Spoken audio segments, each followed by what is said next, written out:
welcome once again to another episode of the Horizon Roundtable. I am Bob McDonald, and joining me, of course, is my co-host, Matt Dudek. Hey there, everybody.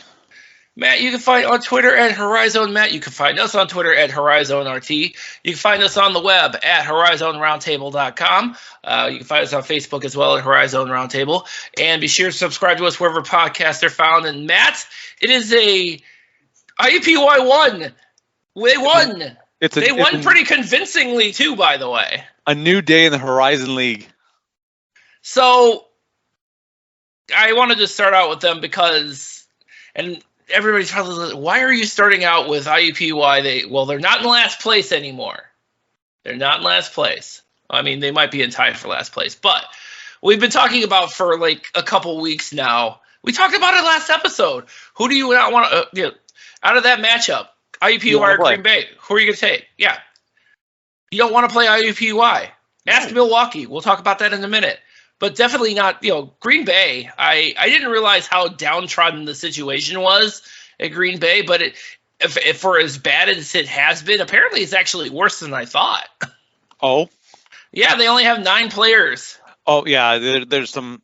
Well, yeah. Some personnel things happening, and you start to, I hate to say it, like I'm not going to pretend to know anything, but you start to wonder, are those really injuries, or are those we've been playing through for Will Ryan and now we're not? Like where does that line, and where do we start to really break away? One of them was Donovan Short, who hasn't been playing at all, so I don't know about that, but no, it was definitely not to take anything away from IUPUI. So, and I was looking at the game. Watching the game, because they were the first ones to start, because that's what IUPUI does. They do it for the children, Matt. IUPUI is out there just making sure to be seen by the kids. That's right. No matter what, if it's on a Saturday, it doesn't matter if it's a random Monday in February or Thursday in February, as the case was against Milwaukee. They do it for the kids, man. Hey, you know what? And it works. It seems to work really well. Their attendance numbers are better than some others, That is true. Thanks to the kids. That is true. Thanks to the kids. Hey, it works. But yeah, the second this game actually started pretty close. This game started the IUPUI Green Bay game started pretty close, and then we got to the under 7 timeout. Media timeout in the first half. Do you want to know how many points Green Bay scored in after the media break?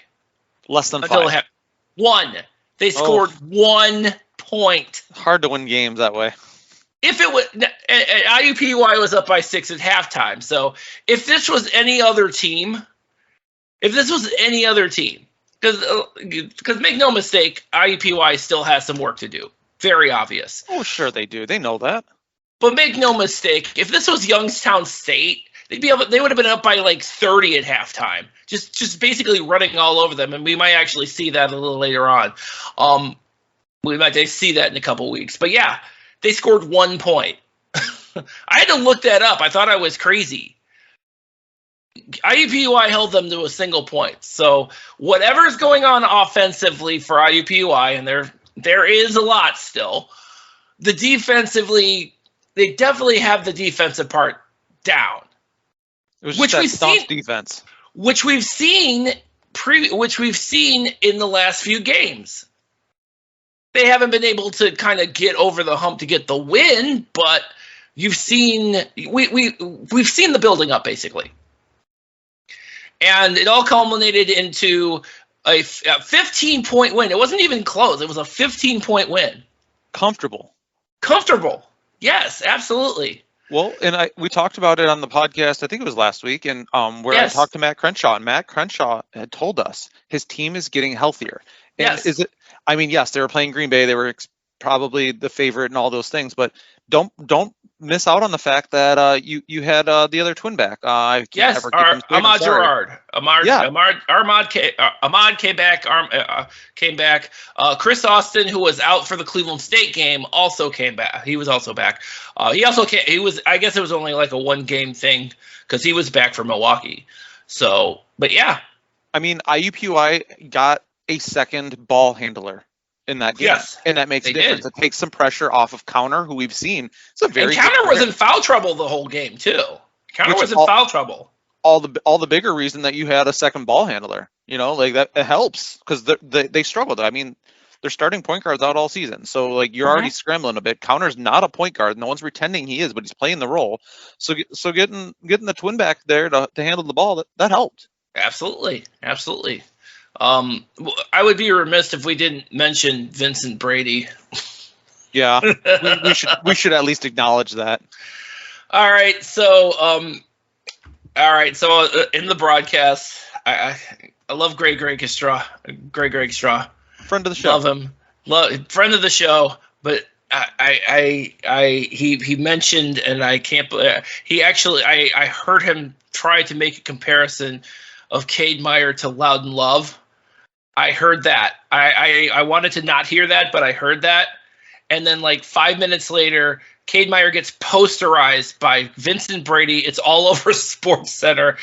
And I'm thinking to myself, Loudon Love wouldn't let him do that. He would have gotten his ankles broken, and then the guy would have sped past him first. But that definitely wouldn't have happened to Loudon Love.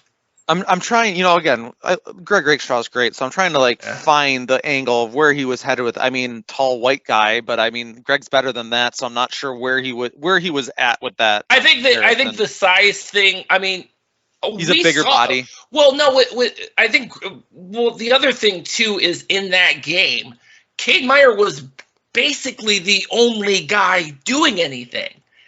He was the only guy. He was the only guy making major contributions. Everybody else disappeared off the planet.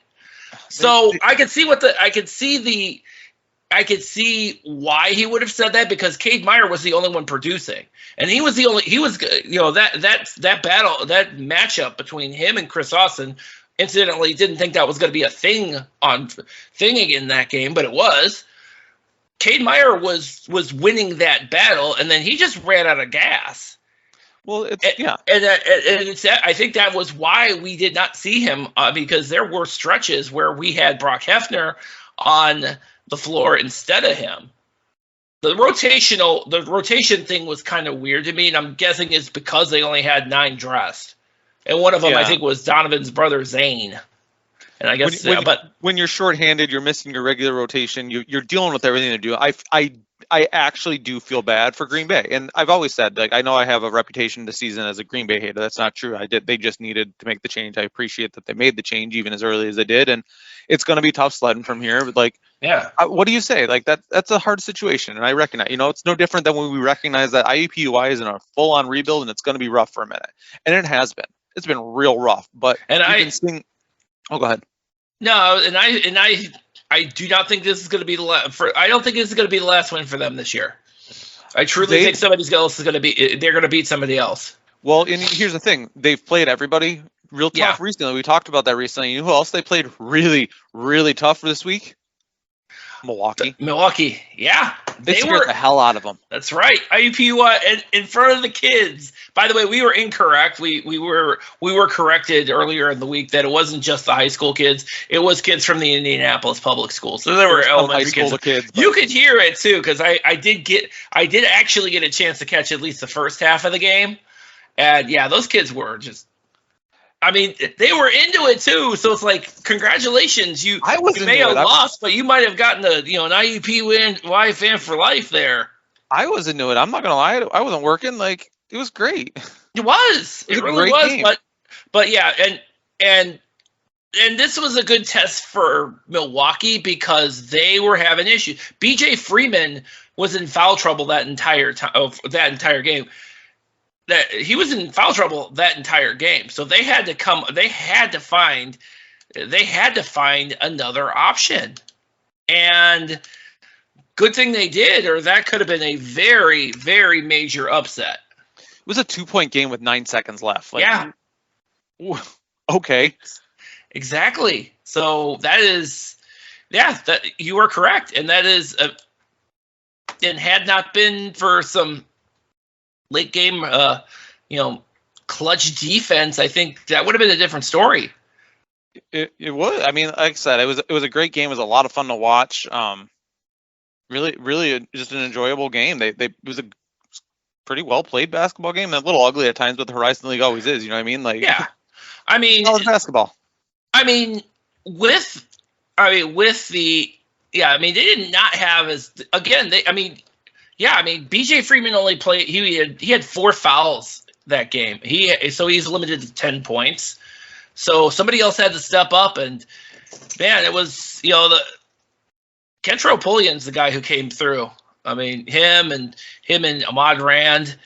I mean, that is, Marquise Browning, Angelo Stewart came through too. So that was, but man, they gave him everything. I mean, Counter went off for 22. Again, the freshmen for IUPUI, we're seeing this a lot. And you already have DJ Jackson and Vincent Brady in the starting lineup already. I don't know why Cooper DeWitt is there, but he's there. But here we are. Here we are.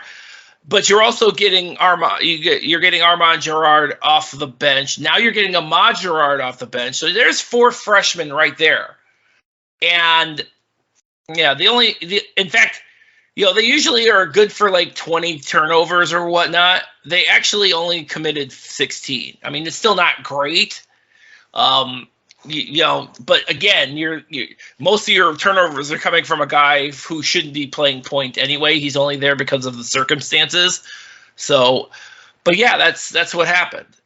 But the thing is, they were not turning the ball over anywhere near as much as we've seen them in the past. I mean, it was, like I said, I enjoyed watching the game, and I can't always say that. And, we knew that IUPUI was going to be in a full-on rebuild, and they have. I was mad I missed the end of the game because I had to go do work stuff, so that sucked. But it was great. I mean, Again, like, it kind of sucks because in some ways that IUPUI doesn't know how to win yet. Granted, they were chasing the whole time, but they kept it close. They played hard, like nothing to be ashamed of losing by 3 points to Milwaukee right now this season. I know we have said this multiple times over the course of the season, but it bears repeating. They're a couple of pieces away. I think Bryce Monroe comes back next year as their point guard. That solves one problem. Then they got to solve the big guy problem. Go to the portal, grab some dudes. I mean, do what you did with Chris Austin, except get a couple more, basically. If they can if Matt Crenshaw really has his pieces in place and can keep this team together and just add really just probably a couple bigs, this is the middle of the pack to, the upper half of the Horizon League team. Yeah, which they have not, which given where they started is a major improvement. Yeah. By the way, I know we're recording this on a Sunday. We got Milwaukee and Green Bay coming up on Monday, and unlike the Milwaukee IUPUI game, I don't have that much confidence that this one's going to be close because it's in Milwaukee, and I don't know how many players Green Bay is going to have, and yeah, that's probably not going to go well, and that's too bad because the Horizon League is better when Green Bay and Milwaukee is a rivalry game, but it's not happening. Not happening on this Monday. It's just one of those things that it's like, it's not looking great. So, anyway, Youngstown State won. Youngstown State currently, because Milwaukee is, as of this recording, still has one game yet to play. They are a half a game behind Youngstown State. Youngstown State didn't just win. Oh, yeah. They won a hell of a game. Yes. A triple overtime thriller with Wright State. When Trey Calvin's got 44 points in the loss, it was a good game. And it could only, and to me, it really could only end one way, with Dwayne Cohill making a game-winning shot. It can only end one way, and it ended with Dwayne Cohill basically. There were 4 guys who could have did something about him. By the way, Trey Calvin was not one of them because he was defending all the other 4 guys. He's doing everything else possible, right? It's funny because if memory serves correct, Trey Calvin was put on the bench because of his defensive skills. He wasn't the problem in that last play. It was like everybody else on the floor at that time. Dwayne Cohill basically just weaved past all of them. And I think it was I want to say it was A.J. Braun. There were two guys at the bucket. There was Keaton Norris and A.J. I think it was A.J. Braun. It might have been Brandon Noel. But he had two guys sitting right at the bucket, right under the bucket. He was able to get away from them, scoop up the layup with time expired. Nobody got a hand on him, and that was the end of the game. It was just done. It was done. Yeah, I mean, it was some pretty callous or a pretty porous defense at that point. Like you can't let potentially the Horizon League Player of the Year to the bucket in that situation that easily. You can't. I mean, for a team like Wright State, who we've talked about defensively, that's something that Scott Nagy was trying to hang his hat on with this team. Like, you can't do it. The other part to this is, I talked about Trey Calvin having 44 points, which is incredible. But you know what? He was one of only two players on Wright State in double-figure scoring in that game. Yeah.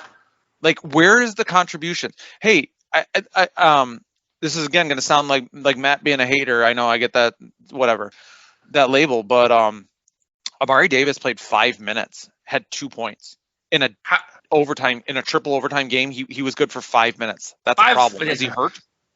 I don't know, because he played against Robert Morris. That's what I thought. Like, that just tells you that that Nagy's not seeing what he wants out of him. Yeah. I mean, he has clearly hitched his wagon to Alex Hubrist, as opposed to, I mean, he's got a choice of between Keaton Norris, Amari Davis, and Alex Hubrist, and he chooses Alex Hubrist, who played 43 minutes that game. But Norris had 19 minutes. But Hubrist was was 3 of 10 from the field in that game. Yeah. So, I mean, was he better defensively? I guess, but did it help at the end? Obviously not. Yeah, again, here we are with these crazy rotational changes because the last couple of games you've had Alex Hubrist and Blake Sisley starting over. Yeah, so I'm like, I'm not. I mean, I see where he's going. And by the way, I did know. And by the way, C.J. Wilborn does really exist, which I did not know either.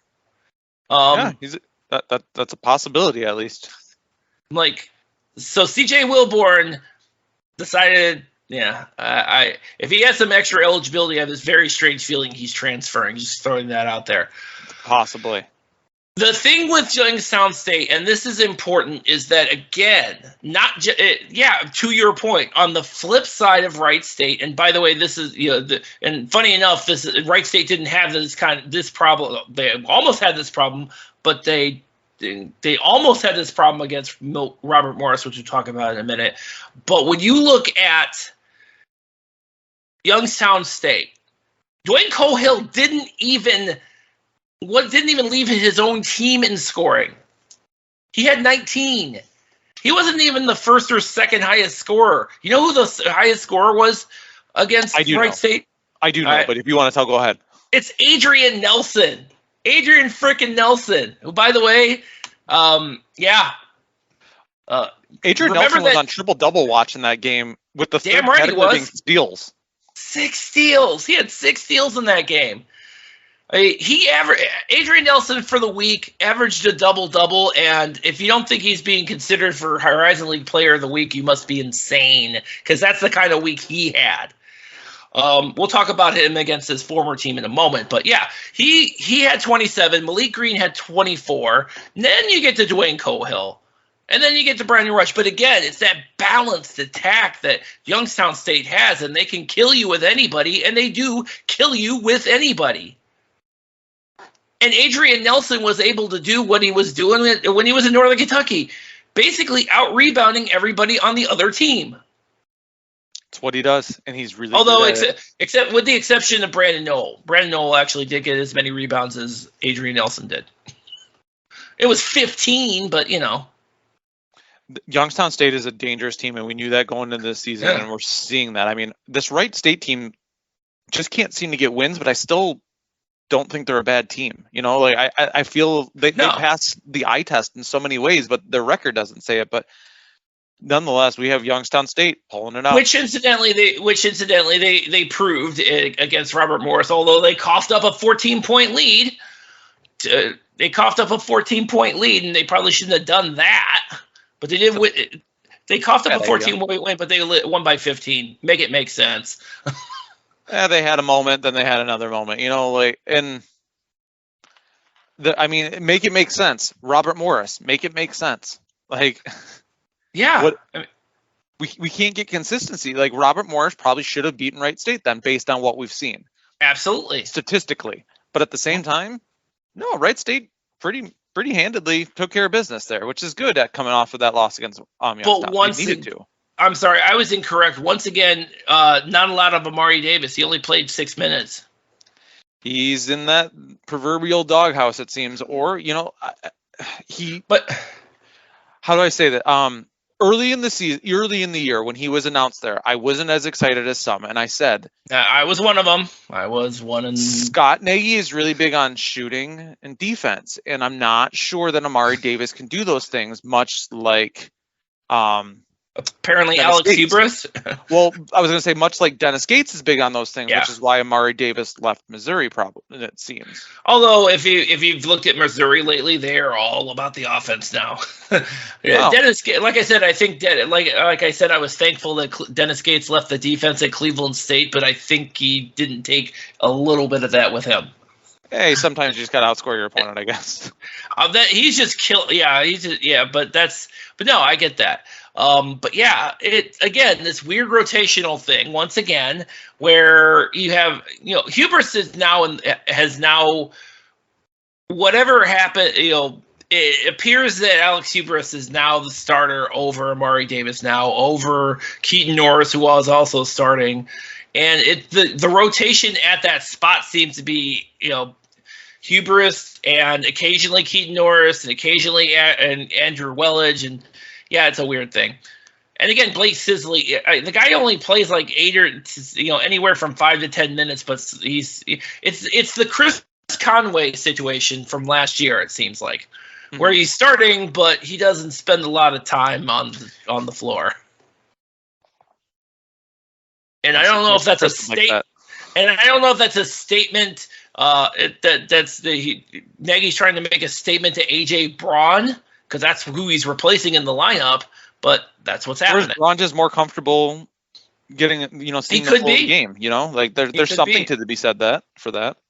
And I think also the other thing too, and I think situationally, you know, having Brandon Noel and AJ Braun, two guys who are basically, you know, they're two big guys. Having those two in the lineup works sometimes, but it doesn't work when you have a team that is not as big, like a Youngstown State, where your primary rebounder is going to be Malik Green and Adrian Nelson. Yes, Adrian Nelson. So, but it worked. But again, it didn't work against Youngstown State, but it did work for him against Robert Morris. And like you said, Robert Morris is in a really bad way right now. They just cannot seem to. They're middling. They are middling. They're not even middling. They're in a tie for 8th place with Detroit Mercy. Congratulations, Detroit Mercy. You're now up 1 spot for now. But only a week ago they were beaten up on Oakland. Like that's true. Exactly. A couple days ago, not even a week. And then they get home. Yeah, they swept that weekend. They beat Detroit Mercy. They beat Oakland, and then they were in a position in both games to win. Both Northern Kentucky and Wright State, they were in a position to win those games, and they did not. They ended up losing both of those games. I don't know what the issue is down the stretch, but that seems to be, and it's so, to your point, it's so inconsistent. So inconsistent. This league is inconsistent except for like this league is drunk. That's what it is. It's fun though. I'm having fun this year. Well, it's fun. It's fun when your team's not doing those things. It's not so much when it is, but I'm sorry. We'll get to that. But my team is definitely doing those things. Yeah, I but know. We'll get to that. Yeah. So yeah, hit that one too. Yeah. So Northern Kentucky. Oh man, Northern Kentucky did. They came back to beat Robert Morris, and then I don't know. They were so flat against Youngstown State. Youngstown State took it to them. I mean, Youngstown State wanted to leave no doubt that double overtime game at Truist Arena was a fluke. And you want to know what they did?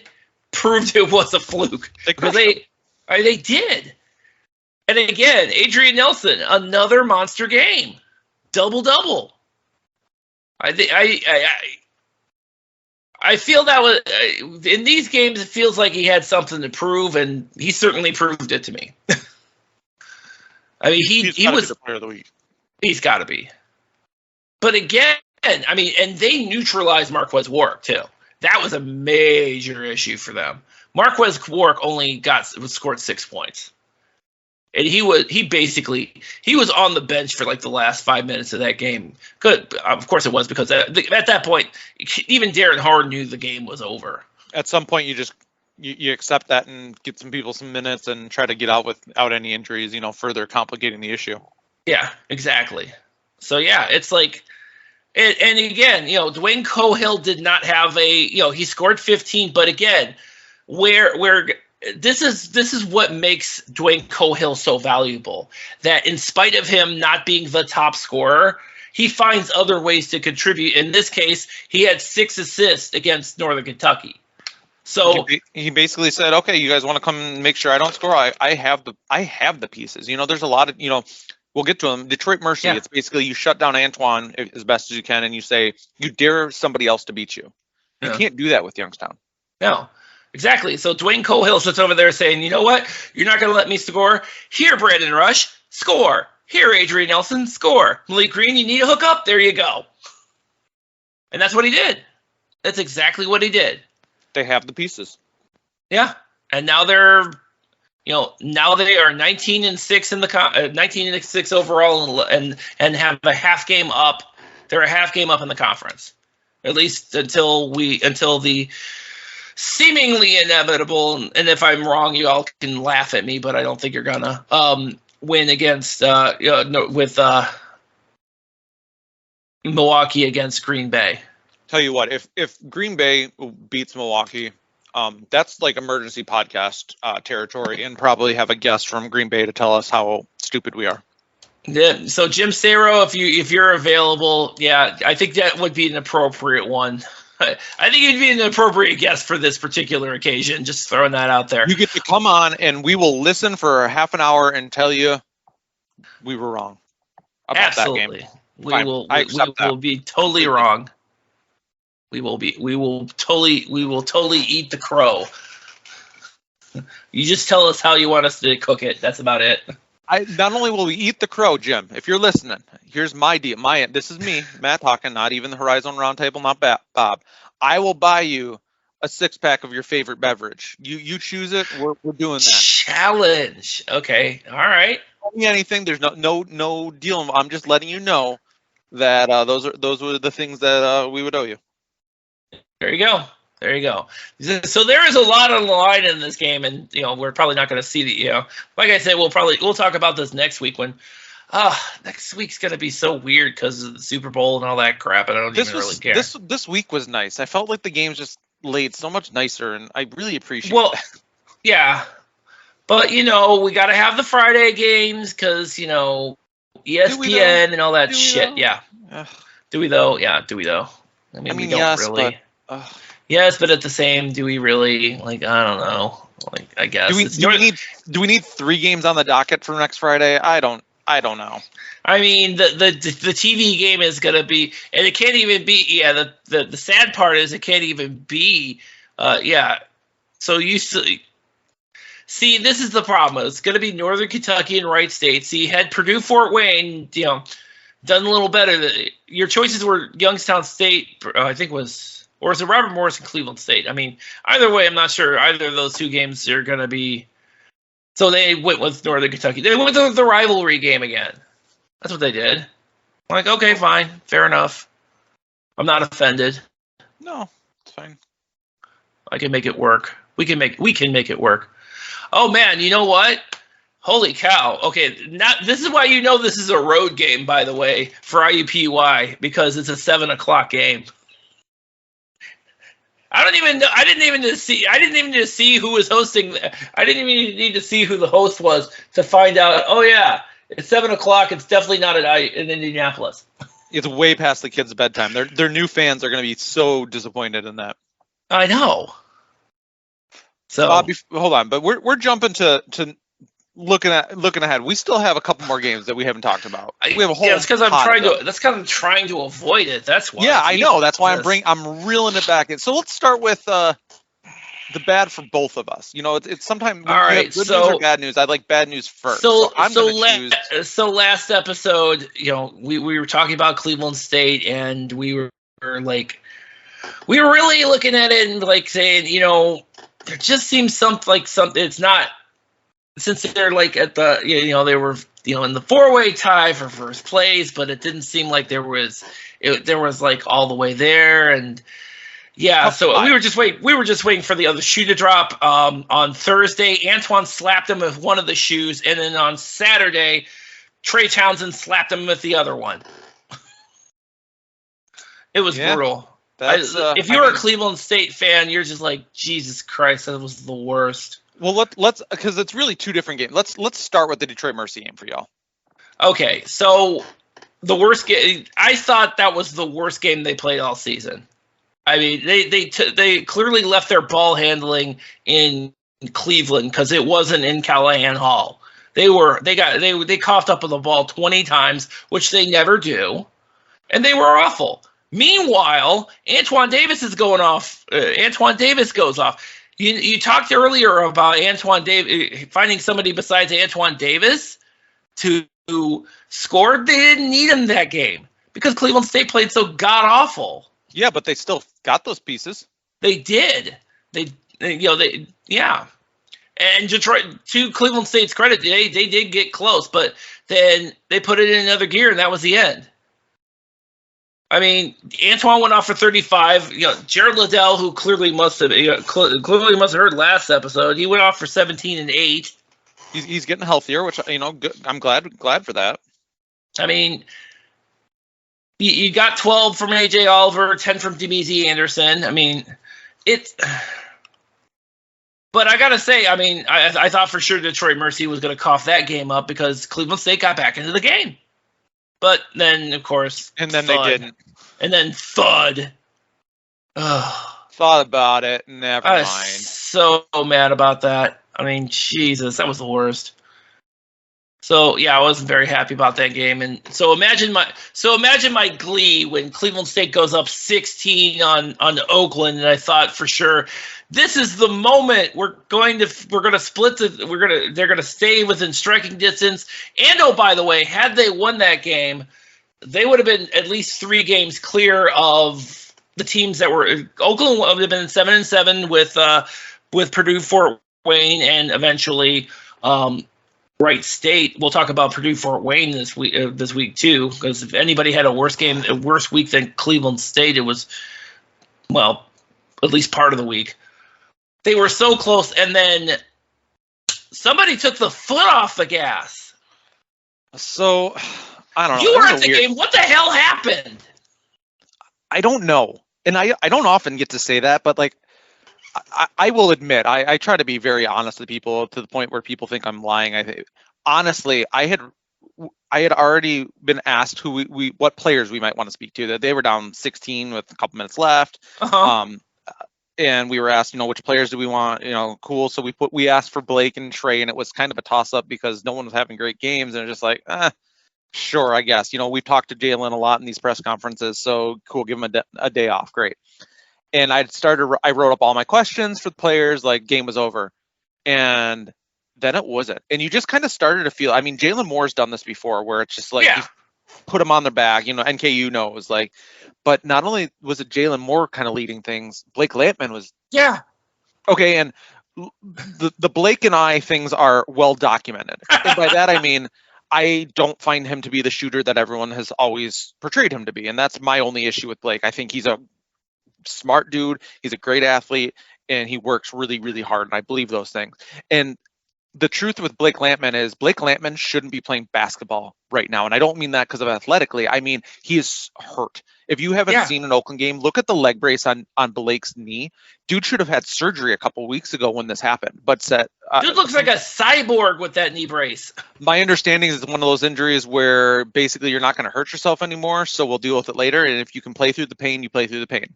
And Blake is playing, not only playing through the pain, not only playing at a high level, but he's playing with everything. That dude was diving on the floor for balls yesterday. Yeah. You can't get people to do that half the time anyway. And dude is doing that with his knee in that condition. Like, I got to give it up to Blake Lampman. And I'm sure not enough people will hear me say that here, but like, it's now going to be documented.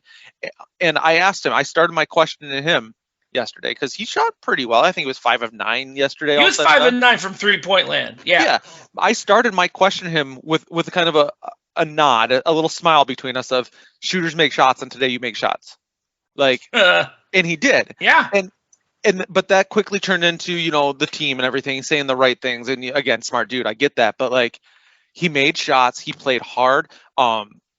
Him and OC Price with the steal down the stretch. I mean, that was huge. By the way, Rocket Watts is hurt. That's why we saw OC Price at the end of the game.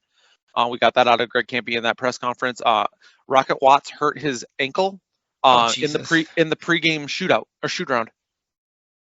Like in the warm-ups, he hurt his ankle and he tried to give it a go and was not himself. And so we saw a lot more OC Price, which ended up working out all right for Oakland.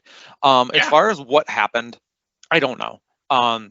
There's a lot of chirping and a lot of talk between players during the game, and it started to get a little chippy. And I think I think Cleveland State just kind of pissed him off. Yeah, specifically between Deshaun Parker, who, by the way, ended up fouling out of the game. I mean, and heard about it from the fans. Woo. Unbelievable. I mean, I'm like looking at basically, and maybe this is it. I mean, maybe they just couldn't keep themselves out of foul trouble because 3 of them fouled out. I'm like, what the hell, guys?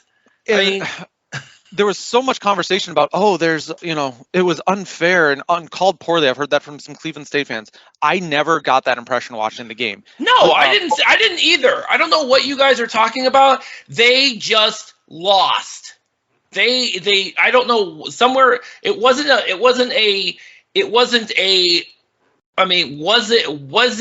the calls excessive? I mean, maybe, but it didn't. But you know what? You should have got over that. And I was listening. By the way, I was listening to Neil Roll, and because obviously I was watching the TV feed, so I was listening to Neil Roll, and he basically is like, I mean, they were shook, and that is a mental thing, and I don't know. It's something that Cleveland State has had an issue with previously, not just with this group, but previously. And sometimes they were able to overcome it. Sometimes they weren't. This time they absolutely were not. And it was very troubling, especially when you have a team that uses as many guys as they do. So I don't know. It was really, I mean, the last part of that game was super painful to watch. I mean, if you're a Cleveland State fan, you're not happy about this week. And you basically, I mean, I'm at the point where I'm like, yeah, I think, fight for the 4th seed because that's pretty much all you're going to get. That's the best you're probably going to do at this point. Quick side note, you mentioned Neil Rule. Neil Rule 100% went for the announcer's jinx. He knew what he was doing in that game. Oh, he's a professional. He knew what he was doing. I know. I don't know. Woodward will ever miss another shot. He knew what he was doing. I know. He's so not mad stupid. He's a professional. Although I gotta say this, and I actually missed this. Apparently, there was some sort of debate as to which is the better show, Seinfeld or King of Queens. Neil, I got your back on that one. again, we talked about the officiating, and I'm moving past it. We talked about the officiating. For me, and biased, I realize that, covering Oakland, I know a lot of Oakland things. There was 2 huge missed calls in that game, and both of them went in actually the way of Cleveland State. Woodward got called for a flop that wasn't a flagrant, and the ref later admitted to the scoring table that was incorrect. Flops are flagrants this year. Flops or technicals. I didn't think they were flagrants. Or there was something with that. No, they called a regular foul on the flop, or it was like a flop warning. It should have been a technical. That's what it was. Yeah. And then Blake Lampman's still at the end there was it happened right in front of me. It was 100% a clear path foul that would have been free throws on the ball, and they did not. They just gave him the free throws, which was a terrible call. Campy was, I don't know if TV caught it. Campy was not only livid. Oh no, he was. No, he definitely did. TV definitely captured that image. Did they capture the part where he went to throw the clipboard? And in my head, like it was a cartoon. That clipboard actually left his hand and he brought it back before the technical could be called, because he was. I know, he was so mad. Yeah, I was like, he was so mad, and I'm like, Greg, chill out, man. If you don't stop for a minute, they're going to tee you up, and then whatever you were complaining about, you're going to cancel out the free throws he's already going to get. I mean, that was. I'm glad there was a little bit of restraint there, because that could have ended badly.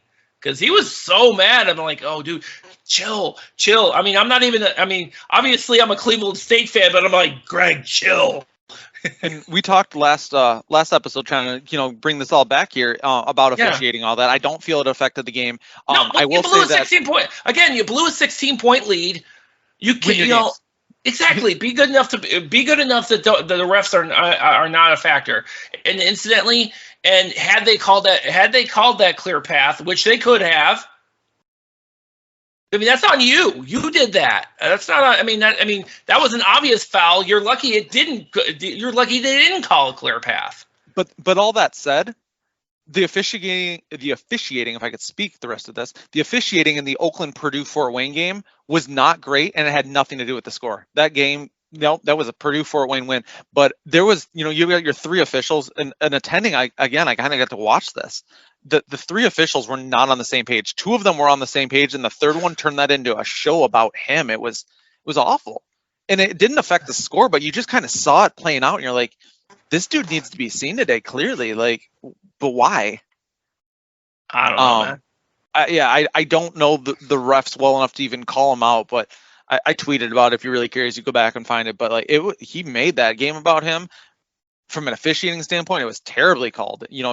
But it had no bearing on the game. Purdue Fort Wayne outplayed it. It was pretty. I mean, Jared Godfrey, went off for 32. I mean, it was, apparently the ref got jealous that Jared Godfrey was making the game about him with all his, I don't know, production and scoring and helping his team win the game and all that. So when you see that Purdue Fort Wayne score against Oakland, when you see the performance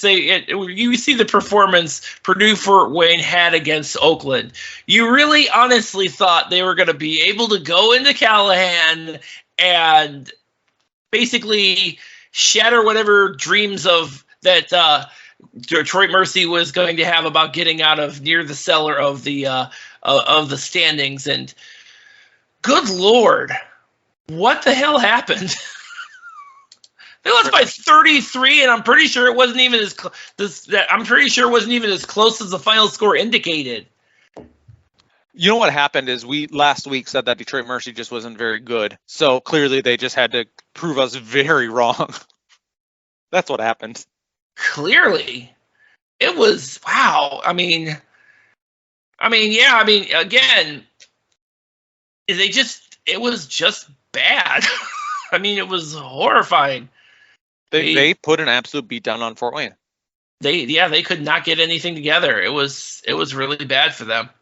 They were Detroit Mercy just basically. They definitely out rebounded them. That's for sure. And Detroit Mercy couldn't miss apparently. They shot 50% from 3-point, which You can pretty much guess how many of those were Antoine's. Antoine scored was 6 of 10 from 3-point land. against Purdue Fort Wayne. When Antoine is doing that, I understand supporting cast or whatnot that he needs. When he's doing that, you don't really need a lot from anybody else. And honestly, he didn't, there wasn't really a lot from anybody else. Because I think Gerald Liddell got another 16 points, and Demezy Anderson got 13. Nobody else scored double digits. Well, but they didn't need it. They didn't need it. The biggest difference between the two games for Fort Wayne comes down to 3-point shooting. From what I can tell, they went. They went 9 of 21. So they shot 21 3. They shot 42% versus Oakland. And versus Detroit Mercy, they only had. Sorry, I lost my stats. I had it. Significantly less. Where'd it go? Are you referring to Cleveland State or the Purdue Fort Wayne game? Fort Wayne. They shot 9 of 31 against Detroit Mercy. Like, they just weren't shooting very well. They were shooting very terribly. And they're a team that's built on shooting that three. Yeah, and they shot terribly. And they were like 29% for the game. Yeah. I mean, they just could not hit the broadside of a barn. Where the Oakland game, they shot well. And more to the point, they couldn't get to the line either, because they only got to the line 9 times. I mean, by that point, it was by a certain point in the second half, you knew it was basically over. So but yeah, that really, that was an opportunity for Purdue Fort Wayne to, definitely get some momentum, stay kind of within striking distance of the top 4, and it just didn't happen. It was just not there. And now they're sitting at 7-7 with another team we don't know why it's there, Bright State. And once again, we continue to have log jams all around the Horizon League. It's parity at its best. They're like mini log jams at this point in time, but yeah, they're log jams nonetheless.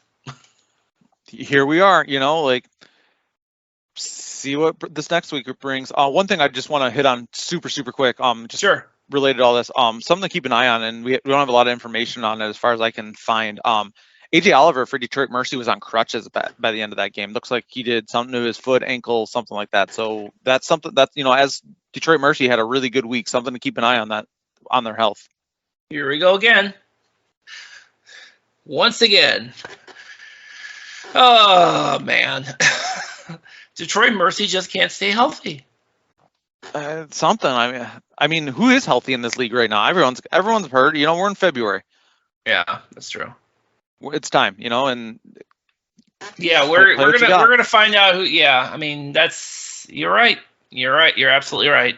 And it's just, but yeah, it's just gonna come down who can get through, and that's about it. So who can hit shots when it's time, and that's right now Youngstown State hitting shots and winning games. And speaking of injuries, let's not forget that they're actually missing somebody. They're missing Shamar Rattan-Mays, who's been out for most of the season. Easy to forget, but you're right. I know.